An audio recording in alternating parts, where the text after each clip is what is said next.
Hey everyone. In so many offices right now, there's this friction. It's that generational divide, right? The gap between boomers and Gen Z and everyone in between. We're talking different values, different ways of working, even different ways of just talking to each other. But here's a thought. What if you could turn all that friction into fuel? Let's dive in and see how. This is a question leaders are wrestling with all over the place. And you've probably seen it yourself, right? Maybe it's in a meeting or in a confusing email thread, or just watching how different people on your team attack the very same problem.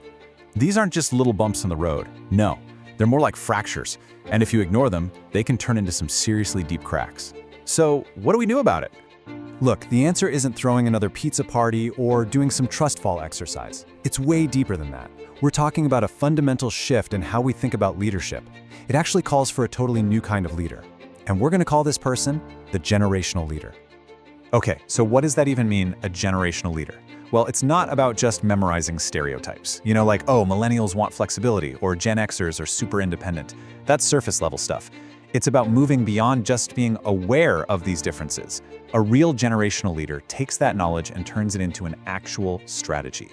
They're actively building a place where everyone feels united and aligned. It's all about that shift from just knowing to actually doing.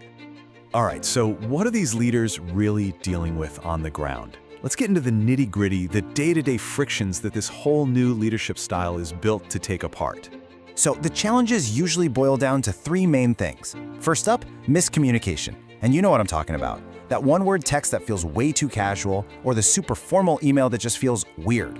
Then there's resistance to change. Classic example, rolling out some new software. And finally, you've got competing expectations. This is that huge clash between the you've got to pay your dues mindset and the I want to grow and I want to grow now mindset. The big thing to remember here is that these aren't just one-off problems. They're all symptoms of a much, much deeper disconnect. So how in the world do you start to fix all this? Well, you can't just hand someone a leadership manual and say good luck. No way. You need a place to practice, a training ground. And that's where this idea of a leadership laboratory comes into play. Think of it like a gym for your leadership skills, a hands-on space where you can actually practice and get better at this stuff. And this really gets to the heart of it. It's one thing to stand on one side of the gap and just be aware that there's a problem. Oh yeah, there's a divide. But real leadership, that's when you actually start building the bridge to the other side. The whole transformation is about moving from just watching to actively applying what you know. From just seeing the divide to actually creating a connection. And this change doesn't happen by magic, right? It's forged through practice. It starts with something like role-playing, where you literally put leaders into those tough situations we just talked about. Then you move on to case studies, where groups get together and brainstorm real strategies for real-world problems. The point is, this isn't about sitting in a lecture hall learning theory. It's a completely hands-on process designed to turn that new knowledge into pure leadership instinct. Okay, so what's the end game here? What's the point of all this training and strategy? Well, it's about so much more than just getting people to get along. The real goal is to forge something truly powerful, genuine alignment. And this quote just nails it. The idea is not to erase all our differences or try to make everybody think the exact same way. That's impossible. It's about finding that common ground, that thing that everybody, no matter how old they are, can get excited about and rally behind. And what is that?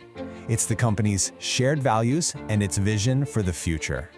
And when you get this right, man, the results are incredible. First, you get synergy. That's when 1 + 1 = 3, where the team's effort is just way bigger than what each person could do alone. Then you get unity. Everyone feels like they're part of one team, all pulling in the same direction. And finally, you get alignment. Every single person knows what the mission is and exactly what their part is in making it happen. That's it. That's the top of the mountain for a generational leader. So, we've walked through this whole idea of the generational leader, but just understanding it, that's only step one. The real magic happens when we make that jump from knowing to doing. So now, it's your turn. And I want to leave you with a challenge. Building these bridges doesn't have to be some huge, grand gesture. It can be small. Maybe it's just asking a coworker from a different generation for their take on a project. Or, hey, maybe it's just deciding to tweak your communication style for one single day. So really think about it. What's the first bridge, even a tiny one, that you can build on your team tomorrow? Because that's where it all starts. That's where the real work and the real change begins. Thanks for tuning in.